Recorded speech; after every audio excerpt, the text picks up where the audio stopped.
So mga kautang, nag-iba na talaga ang panahon ngayon dahil ang dami ko ng utangan online ngayon na nakita sa Google Play Store, sa App Store, sa V-App Store na halos 3,500 na agad kahit kayo ay first time loaner dito. Hello mga kautang, welcome back dito sa aking channel. This is Clarice, ang inyong number 1.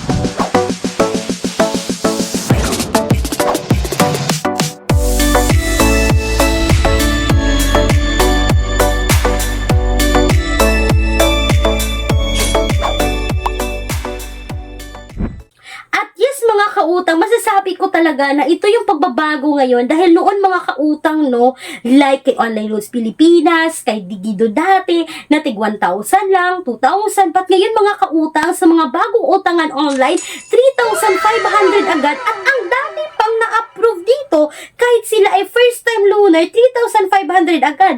Yan yung pag-uusapan natin sa video na to ngayon mga kautang, dahil may bago na naman akong utangan online na nakita na 3,500 agad at legit na ang daming na-approve dito. Pag-uusapan natin yung interest rate dito dahil bago ito mga kautang, hayaan nyo muna ako na i-share yung mga research ko dito, yung pagsusuri ko about sa loan application na to bago nyo subukan para malaman nyo talaga kung worth it nga bang subukan at kung kaya nga ba nating bayaran yung interest rate at kailan natin siya babayaran.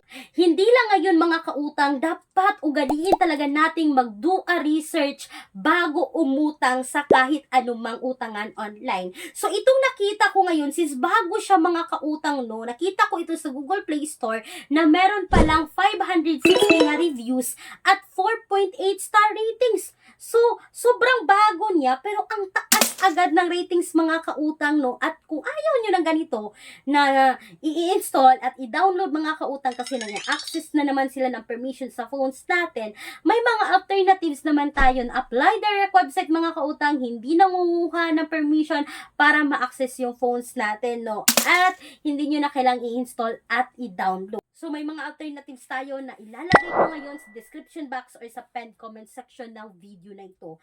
At eto na nga mga kautang, hindi natin masyadong papahabain pa.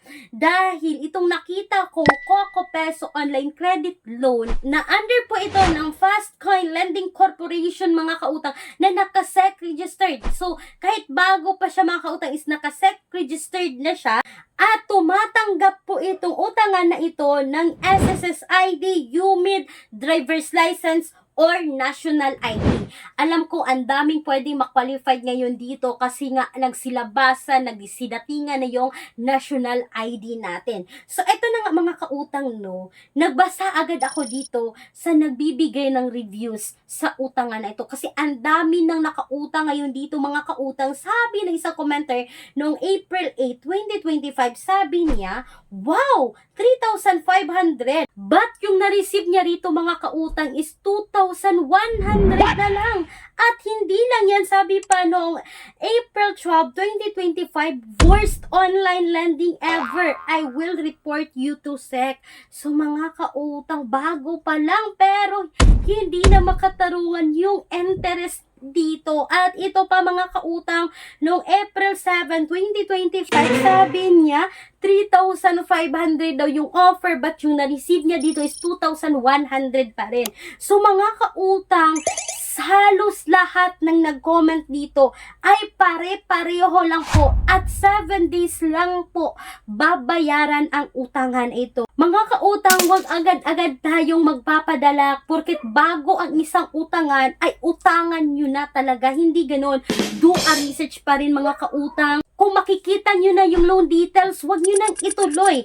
Pero, dapat beware pa rin tayo dahil may mga utangan na dyan mo pa makikita yung loan details after mo masubmit yung loan application. Kung ganitong mga klase ng utangan, mga kautang, ay magbasa kayo ng mga reviews, magbasa kayo ng mga comments kasi ang daming nagbigay ng mga comments dito. i-filter out nyo lang mga kautang para makita nyo yung totoong mga nakasubok na talagang umutang.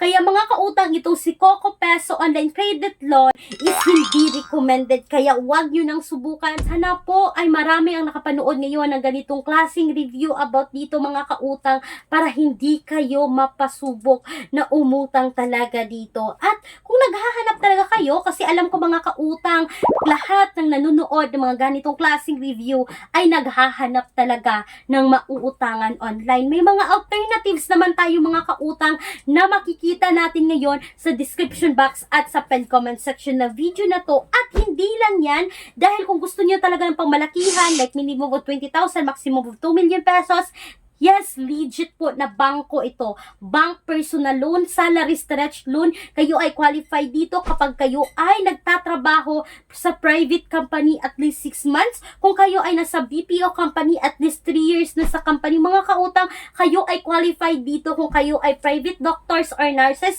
Kayo ay qualified dito kung kayo ay private teachers sa mga private schools, mga kautang. For more details dito, kindly email me right away, clarissa@gmail.com. Kung hindi ko man kayo agad ma-replyan mga kautang sa email, you can Viber me. Pwede nyo akong i-chat, pwede nyo akong tawagan. Makikita nyo ngayon yung Viber number ko sa screen. Sana mga kautang ay nakatulong itong quick and honest review ko about kay Coco Peso Online na hindi recommended ngayong 2025. Sana po mga kautang, wag nyo nang subukan. Once again, sis Clarice, ang inyong number 1 pala utang, dahil utang is life. Bye bye bye mga kautang!